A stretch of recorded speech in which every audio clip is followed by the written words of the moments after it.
দেশব্যাপী শিক্ষার্থীদের ভাষা দক্ষতা ও মেধা বিকাশের লক্ষ্যে আবারও শুরু হতে যাচ্ছে ভাষা ভিত্তিক বড় প্রতিযোগিতা Bakeman's biscuit international language league 2026। এবারের আসরটি এই প্রতিযোগিতার চতুর্থ সংস্করণ।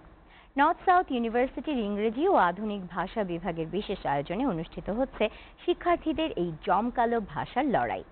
আর এই আয়োজনের মূল পৃষ্ঠপোষকতায় রয়েছে আকিজ বেকার্স লিমিটেডের প্রিমিয়াম ব্র্যান্ড বেকম্যানস বিস্কিট। আয়োজকরা জানান, দেশের তরুণ শিক্ষার্থীদের আন্তর্জাতিক পরিমণ্ডলে ভাষার ব্যবহারে আরও দক্ষ ও আত্মবিশ্বাসী করে তুলতেই প্রতি বছর এই লিগের আয়োজন করা হয়।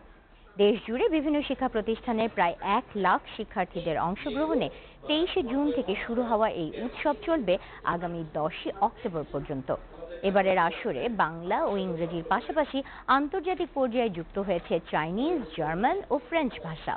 বহু ভাষার এই আয়োজন বাংলাদেশের তরুণ প্রজন্মকে বিশ্ব মঞ্চে এগিয়ে রাখতে গুরুত্বপূর্ণ ভূমিকা রাখবে বলে আশাবাদ ব্যক্ত করেন বক্তারা।